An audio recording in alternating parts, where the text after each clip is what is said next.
Let's just do the whole interview like that.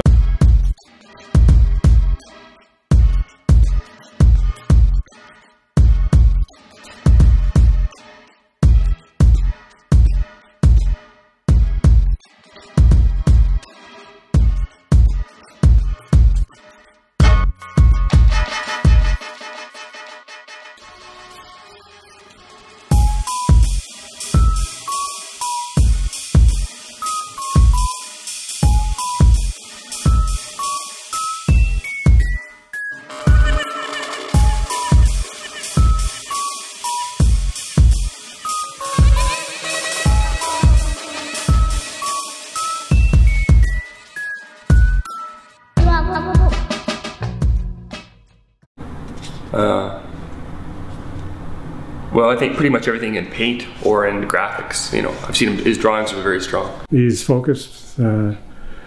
He's very casual and very adept with what he does. Yeah, he has a wonderful portrayal of what's going on around him, what he's feeling. He's a cocky lad, but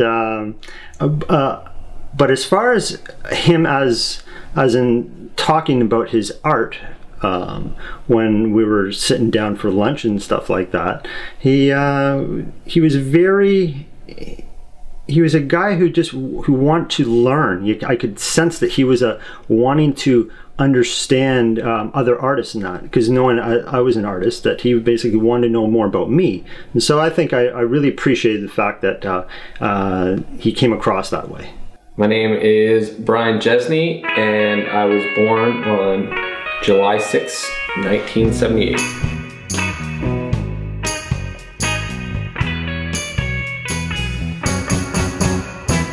I moved into London so that I could go to art school. I wanted to go to this school, HB Beale, really well known for you know, its arts program, which is sadly looking like the government's trying to close it. I lived out in Huron Park till I was about 17. My brother lived like just down the street on Maitland Street there, right close to Beale. So I knew regardless if I lived with my brother or not, I was gonna get in, but I still had to go for like a portfolio submission and everything. You know, because I was always like a bad kid when I went to my other high school, South Huron District. I never was really into like the whole academic thing, and I always kind of put myself to the arts, you know, drama or music or, you know, visual arts or whatever. Bryan's paint style is extremely contemporary. To a large extent, I see it on the walls of buildings. I see it on the graffiti and the rails passing by. He's got a bunch of things going on. Yeah, lots of space and color. Yeah, I could, you know, but I think if I named anybody, it would be limiting to what he does, because I think he does a range of stuff that's going on.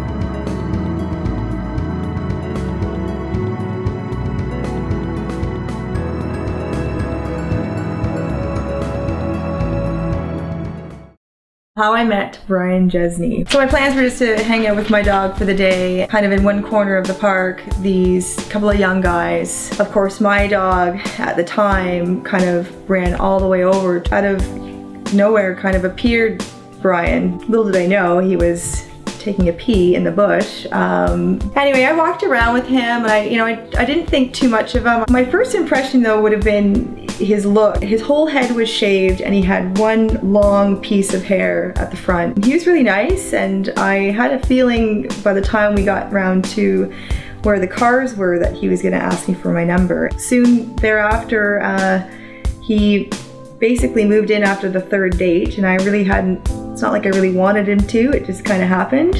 You know, I feel like when he's sitting in front of the canvas, he really is who he wants to be, and he's the person that he gets to get out on canvas. And I think it's really important for him to do that. And I support his art, and I love him very, very much. And I know he'll paint till he's arthritic and old and crippled. And you know, I know we'll have a basement full of canvases, and you know, I think his art will take him places that you know, hopefully I'll be able to tag along.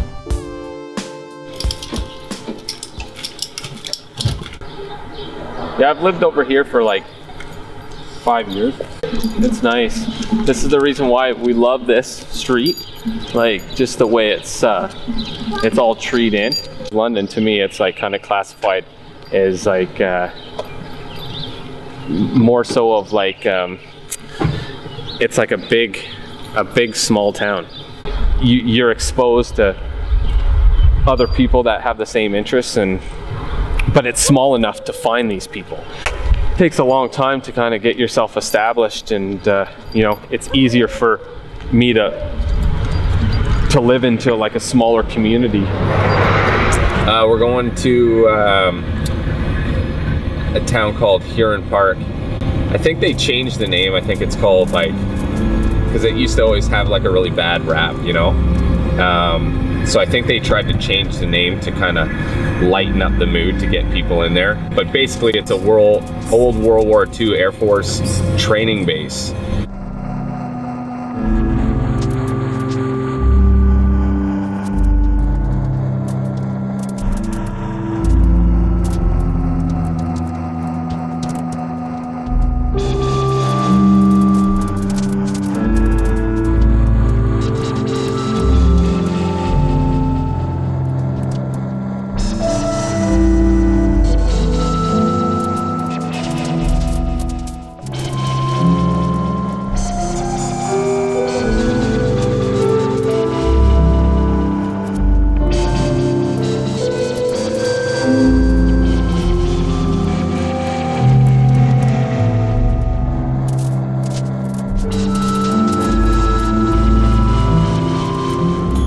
The only thing in the middle of this town is a burnt down public school.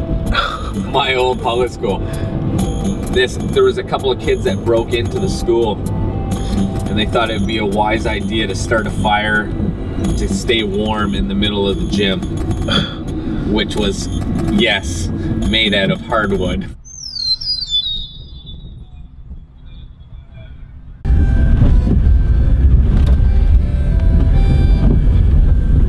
This is my dad's place.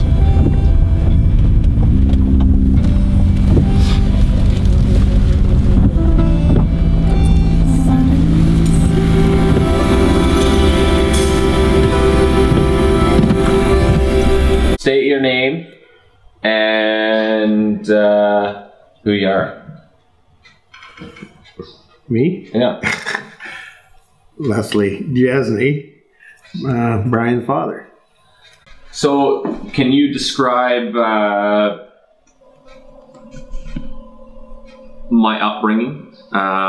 You know, where did we live? How did we live? You know, yeah, basically like where did we live, and like what kind of an upbringing? Like what kind of a childhood did I have?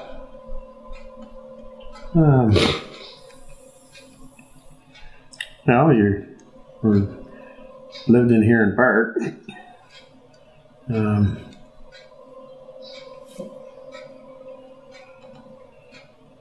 far as upbringing goes, I guess I don't know, I guess a decent upbringing. Well, your mother was there anyways. And then after she left, like I say, you spent a lot of time with babysitters.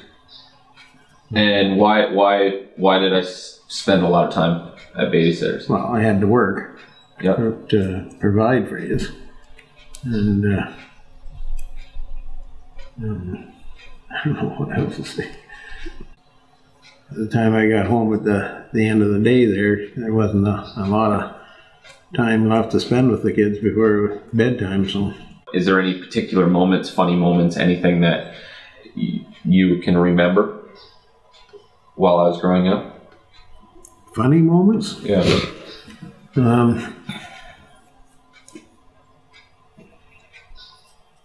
That's kind of a tough one, Bryan. Well, just like anything, like, you know, when I was a baby or whatever. Well, it was kind of a difficult time because your mother had left, and there wasn't a lot funny about that. Yeah. And so there, I don't know, it's do you think that had any direct impact on, you know, my kind of vision? Like, you know, do you think it has anything to do with my artwork? Like that, you know, maybe I spent a lot of time alone and I was just trying to kind of fill the void, or you know? Maybe because you're always kind of doodling on paper, and I guess it was kind of to help you preoccupy your time there, I guess. Like, you know, was I a good kid? Yeah, good credits. You know? There was a few times in public school there. Your teacher, I used to go to school with her, and she mentioned how you were being the class clown. Chip off the old block, she said. But, you know, on the whole, your marks weren't too bad, and you were pretty good.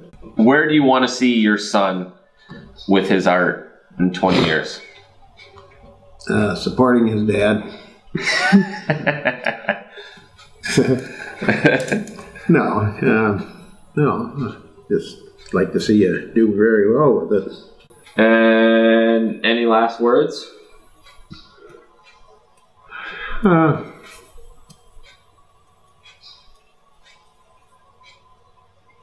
Not too much, other than you made me proud. Oh, thanks, Dad.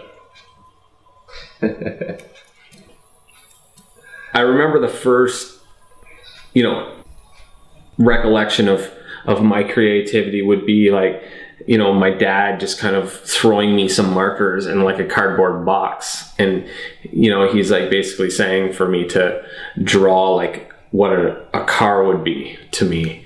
And so like I drew in like all the speedometer and the radio and all this stuff and the door handles, and you know, by the end of the day I had like a Lamborghini, you know. You're not really in any social group. You kind of like, you float around, you know, you're basically accepted to all social groups, like whether you're from the elite to, you know, musicians or, you know, doctors, or, you know, whatever your profession may be, you're kind of like socially accepted. People really try to take advantage of artists. The thing I can't stand is like, you know, oh, we'll hang your paintings, it could give you exposure, you know, but it's like a free way for their business to have paintings up on their wall so that they don't actually have to support and have to fork out money for a painting.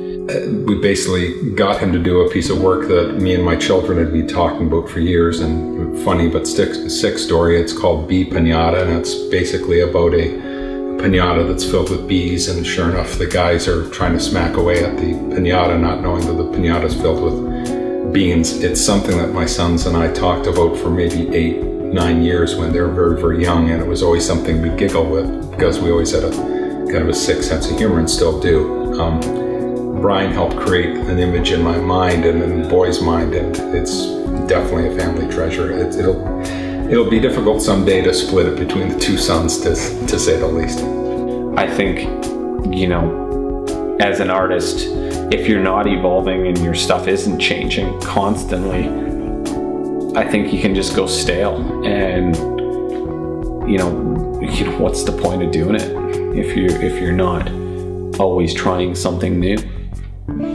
Yeah, definitely Bryan has grown, and he's constantly evolving as an artist and pushing himself to develop new techniques. It's very colorful. It's different than what I do. The gestures are the same. I can see large body movements, but he has a concept of color that it intrigues me. It's very nice. Full of noise, full of basically just music and traffic and just sounds of a city. Again, you know, it's woven. you know, like layers. Probably the same thing he's doing with his music or something.